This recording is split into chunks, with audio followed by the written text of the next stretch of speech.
ಚನ್ನಗಿರಿ ಠಾಣೆಗೆ ಕಲ್ಲು ತೂರಿದವರು ಅಮಾಯಕರು, ಅವರನ್ನ ಬಿಡಿ ಎಂದು ಆದಿಲ್ ಕುಟುಂಬಸ್ಥರು ಮನವಿಯನ್ನ ಮಾಡ್ತಾ ಇದ್ದಾರೆ.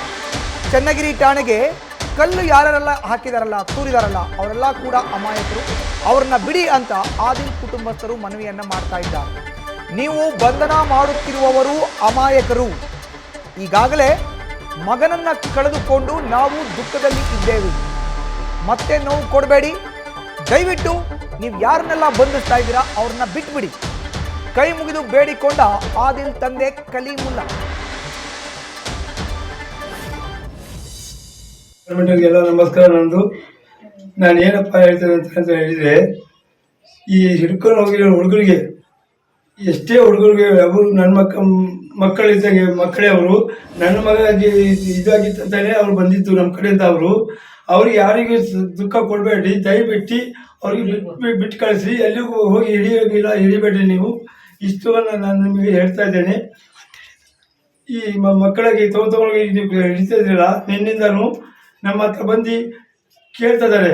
ಅವ್ರ ದುಃಖ ನಾವು ನೋಡೋಕ್ಕಾಗ್ತಲ್ಲ, ನಮ್ಮ ದುಃಖಲ್ಲೇ ನಾವು ಇದಾಗಿದ್ದೀವಿ, ಮತ್ತು ಅವ್ರು ಬೇರೆ ದುಃಖ ತಂದು ನಮಗೆ ಇದು ಮಾಡ್ತಾ ಇದ್ವಿ. ನೀವು ಏನಾದ್ರು ಇದ್ರ ಮೇಲೆ ಇದು ಮಾಡ್ತೀವಿ, ಜಾಸ್ತಿ ಇದು ಮಾಡಿದರೆ ನಾವೇ ಏನಾದ್ರು ಹಾಕೊಂಡು ಸಾಯ್ಬೇಕಾಗ್ತೈತಿ. ನಮಸ್ಕಾರ ಸರ್. ಸಣ್ಣ ಮಗಳು ನಾನು, ನಮ್ಮಣ್ಣಂದು ಸಣ್ಣ ತಂಗಿ ನಾನು. ನಮ್ಮ ಅಪ್ಪಾಜಿ ಸ್ವಲ್ಪ ಎದರ್ಕೊಂಡು ಮಾತಾಡೋದು ನಾಲ್ಗೆ ತಿರಸಕ್ ಬರ್ತಿಲ್ಲ, ಅವರು ಎದರ್ಕೊಂಡ್ ಬಿಟ್ಟಿದ್ದಾರೆ. ಕನ್ನಡ ಏನ್ ಹೇಳ್ಬೇಕು ಏನಿಲ್ಲ ಅಂತ ಗೊತ್ತಾಗ್ತಿಲ್ಲ ಅವರಿಗೆ. ಮಗಂದು ದುಃಖದಲ್ಲಿ ಇದ್ದಾರೆ ಅವರು. ಮಗ ಇದ್ದಿದ್ದು ಒಂದ್ ಮಗ, ನಾವ್ 2 ತಂಗಿಯರು, ಒಂದು ಮಗ. ಅವ್ನು ತುಂಬಾ ಪ್ರೀತಿಯಿಂದ ಸಾಕಿದ್ದಾರೆ ನಮ್ಮ ಅಪ್ಪಾಜಿ. ಮಗ ಸತ್ತೋಗಿದ್ದಾರಂತ ದುಃಖದಲ್ಲಿ ಅವ್ರು ಏನ್ ಹೇಳ್ಬೇಕು ಏನಿಲ್ಲ ಅಂತ ಗೊತ್ತಾಗ್ತಿಲ್ಲ ಅವರಿಗೆ. ಹಂಗಂತ ಎಲ್ಲಾ ಊರಿಂದು ಮಕ್ಕಳಿಗೆ ಹಿಡ್ಕೊಂಡು ಹೋಗಿದ್ದೀರಿ ನಾವು, ಅಕ್ಕಪಕ್ಕದ ಮನೆ ಹಿಡ್ಕೊಂಡು ಮಕ್ಕಳಿಗೆ ಹಿಡ್ಕೊಂಡು, ಸಣ್ಣರಿಂದ ದೊಡ್ಡವರಿಗೆ ತನಕ ಹಿಡ್ಕೊಂಡು ಹೋಗಿದ್ದಾರೆ.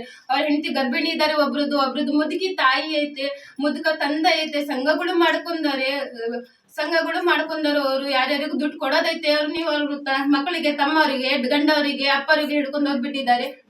ಪೊಲೀಸರು ಎಲ್ಲಾರು ಹಿಡ್ಕೊಂಡು ಹೋಗ್ಬಿಟ್ಟಿದ್ದೀರಾ. ನೀವು ಯಾತಕ್ಕೆ ಹಿಡ್ಕೊಂಡು ಹೋಗಿದ್ದೀರಾ? ಅವರು ಇದು ಊರಿಂದ ಹುಡುಗ ಸತ್ತೋಗಿದ್ದನಂತ ಕೋಪದಿಂದ ಹೊಡೆದಾಗ್ಬಿಟ್ಟಿದ್ದಾರೆ ಅವರು. ಅವ್ರದ್ದು ತಪ್ಪು ಏನಿಲ್ಲ, ಈಗ ಯಾರಿದ್ರು ಹೊಡಿತಾನೆ. ಅವರು ಊರಿಂದ ಹುಡುಗ ಸಾಯಿಸ್ಬಿಟ್ಟಿದ್ದಾರೆ ಪೊಲೀಸರಂತ, ಹೊಡೆದಿರ್ಬೋದು ಅವರು.